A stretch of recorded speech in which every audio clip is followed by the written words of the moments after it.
Gagawa tayo ng Get Ready, Get Set, Go with Me, Bermuda Edition.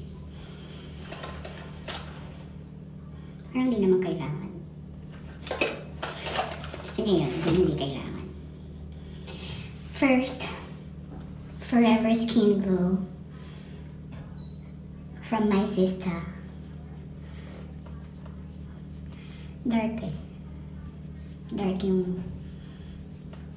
Actually, hindi ko to skin tone. Pero dahil bigay, pag-ubrahin, charat. Hindi, wala daw available kasi. Na skin tone ko. Ba yan? Hindi ako mag-multitask. Hindi ako pwedeng... Hindi talaga kailangan. Charat. Perfect. Sa ilaw lang ba yan? Nag-apply na ako ng Forever Skin Glow from Dior.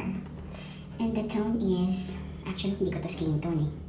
Pero dahil bigay ng kapatid ko, pag-ubrahin. 3M to 3M. Pero sabi dito, C22370030. Char. Meron siyang SPF 20. Tint at Latant 24-hour wear, radiant foundation, perfection, and hydration. Sabi, hindi ko kailangan lahat yan. Char.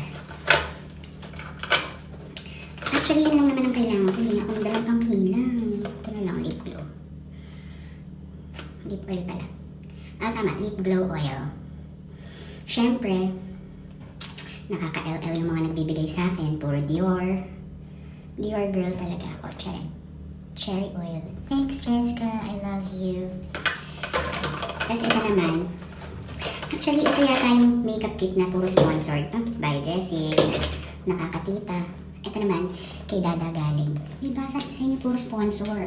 Sponsored kit. Bango nito, Amazing Grace. In the scent of just Amazing Grace. Yung isa merong ibang scent. Pero ito Amazing Grace lang. Pero Amazing Grace din yun. So, ano na lang.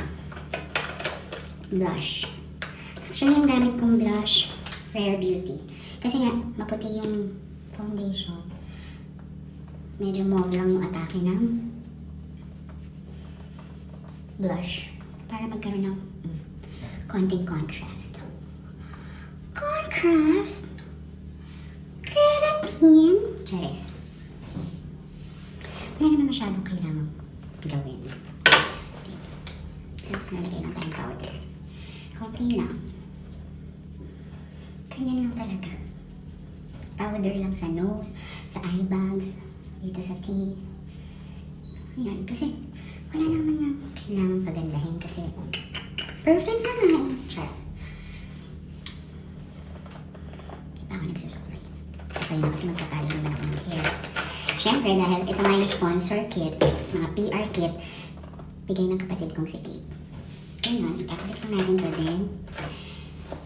Magti-tiktok na tayo. Charis. Ang luma, pandemic, savage love. Yun. Bye!